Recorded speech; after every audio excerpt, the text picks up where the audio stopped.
South China Morning Post, 11th of November 2022, the US-China conflict and geopolitics is ruining the possibility of globalization. The world received globalization as a bribe. The following primary adversary after the United States overthrew Communist Russia to support its opposition was Communist China. Last month's 20th National Congress of the Communist Party solidified President Xi Jinping's one-person rule as the official government of the nation. The country's ability to address its increasing issues is not likely to be improved by Xi's consolidation of power. In addition to these difficulties, U.S. President Joe Biden has begun what the Financial Times Edward Luce has dubbed a full-blown economic assault on Communist China. In response to China's stealth war, which is a component of her 100-year war against the United States, she issued many new limitations on the sale of cutting-edge technologies to Chinese companies just before the party conference.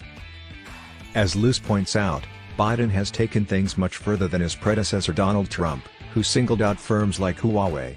The new measure's lofty goals, which include nothing less than halting China's emergence as a technological superpower, are stunning. The U.S. already influences some of the most crucial semiconductor supply chain nodes, including choke points like cutting-edge chip design and research. The new measures involve an unprecedented degree of U.S. government intervention to not only preserve choke point control but also begin a new U.S. policy of actively strangling large segments of the Chinese technology industry, strangling with an intent to kill, as Gregory C. Allen of the Center for Strategic and International Studies puts it.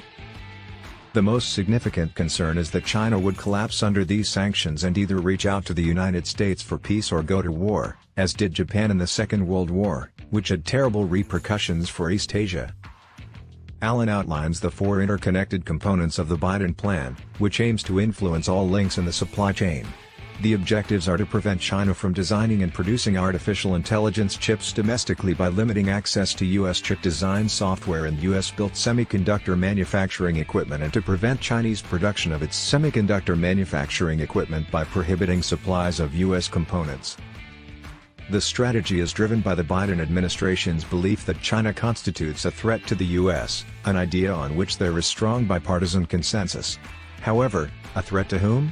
According to Biden, the People's Republic of China harbors the purpose and, increasingly, the capacity to restructure the international order in favor of one that tilts the global playing field to its benefit, in the prologue to his recently issued National Security Plan.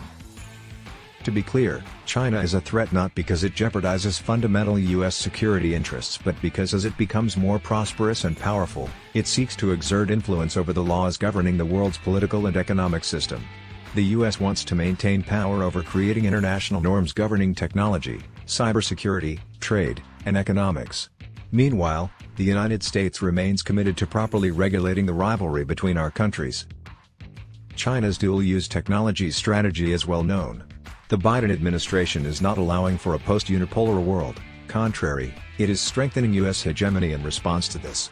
The U.S. no longer distinguishes between commercial technologies that could benefit China and others economically and those that directly assist the Chinese military and pose a threat to U.S. allies, as evidenced by the new export bans.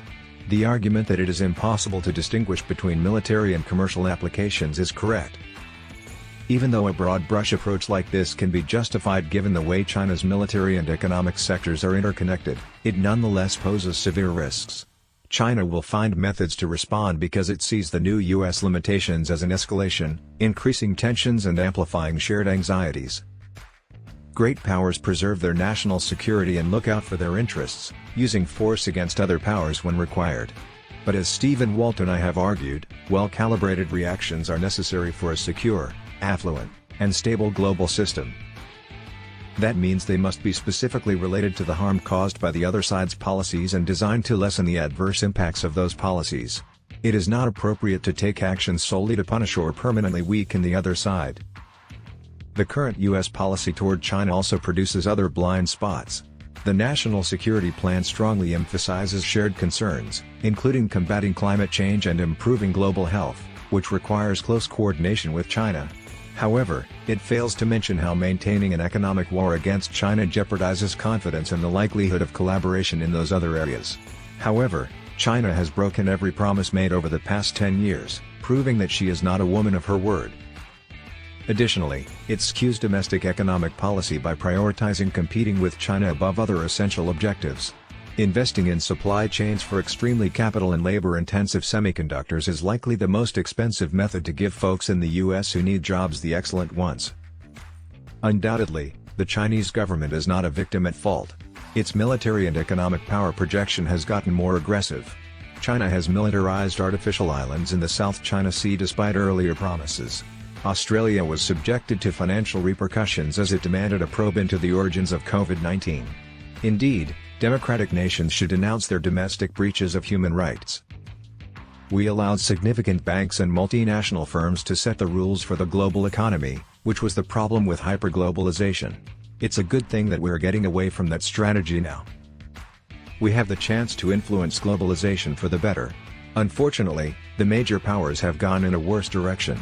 They endanger peace and prosperity by giving their national security apparatuses control of the world economy.